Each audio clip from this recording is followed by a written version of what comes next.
Hi and welcome to this video. This video will be about quality advocates. In this video, I will be speaking about these people who invented the quality assurance science. They invented some tools that are essential to us these days to improve the quality of product or a service. Quality assurance, it's not a science that came out of nowhere. There's so many people who played a crucial role to develop this science and build it over the years. So in this video, I will be highlighting the basics of these people who helped shaping the science of quality assurance. The first one that I will be speaking about is Dr. Shewhart. Shewhart is the father of statistical process control. As you know, statistical process control is using statistics to control any process. And Shewhart is the first one to encourage the science of statistics to improve quality of product or services. He used statistics to identify, monitor, and remove the source of variation.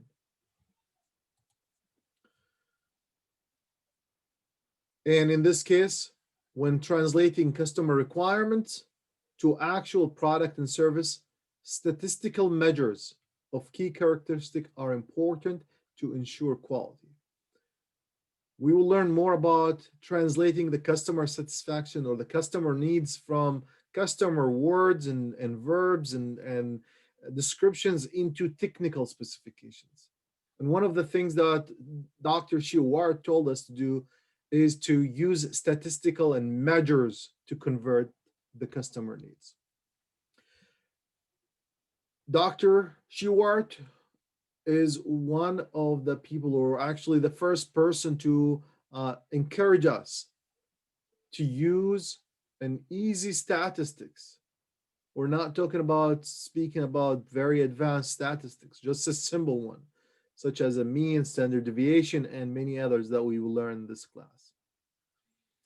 Using these basic statistics in a simple statistic to remove variation.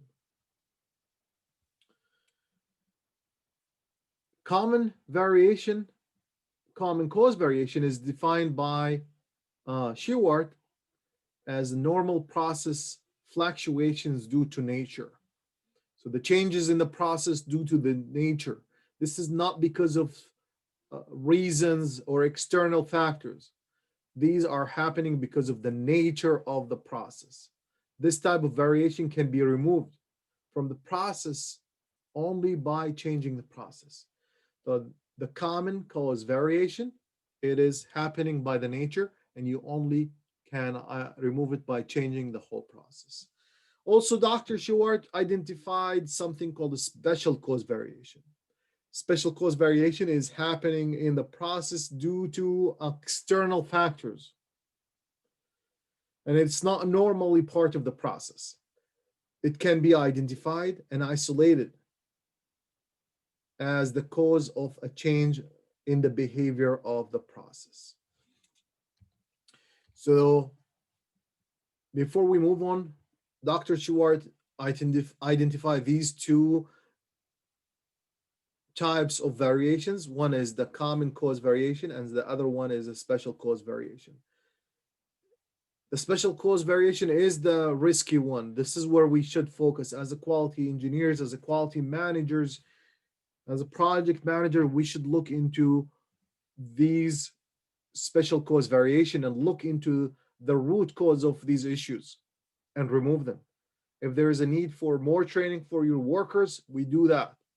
If you need to recalibrate the machine, we do that. If better quality materials that needed, we should do that. The most important thing is to identify the root cause of this variation.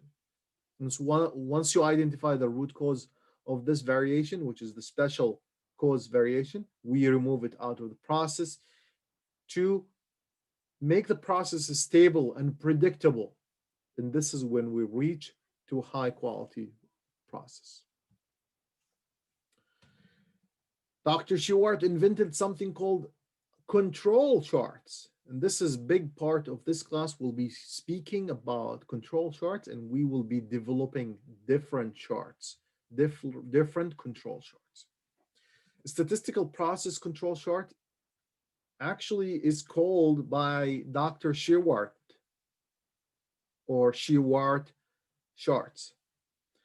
And regular plot, this is the charts. Basically, these are just regular and putting the data, plotting the data on a SPC chart, statistical process control chart, will help you to identify whether the process within control or out of control.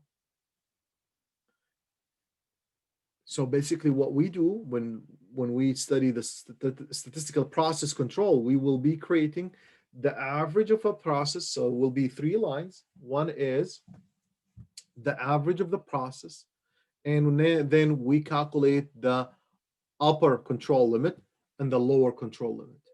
And we plot the data around the average. And we start monitor these data if it's exceeded the control limits, whether the upper control limit or lower control limit. And then we decide if the process in control or out of control. Of course, if these data that we plotted exceeded the control limits, that means the process is out of control. If it's within the control limit, then the process is stable and we can predict this process. As long as this process did not exceed the control limits, the tolerances, so you should be okay. The control charts have 3 purposes. First, to define standards for the process, to aid in problem-solving efforts to attain the standard, and third, to judge whether the standards have been met. This is really important tool.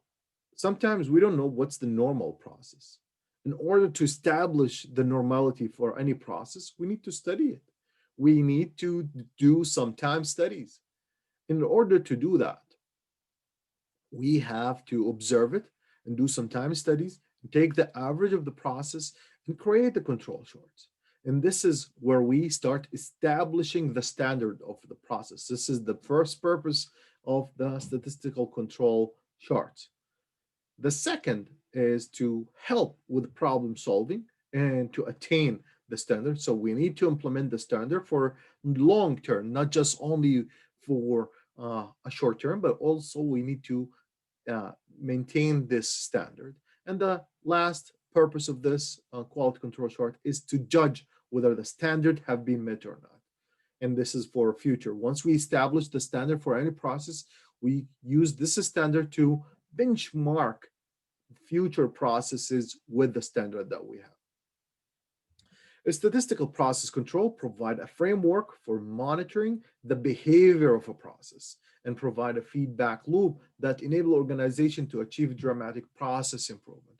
Again, one of the things that we use, why we use process control charts, or statistical process control charts, because we need to monitor the behavior of the process, how the process behaving. And then that will give us a feedback, which is important to continue meet the customer needs every time we provide the product or service. And this will help in continuous improvement over the years. The next pioneer would be Deming. I will make another video for this, so wait for the second part.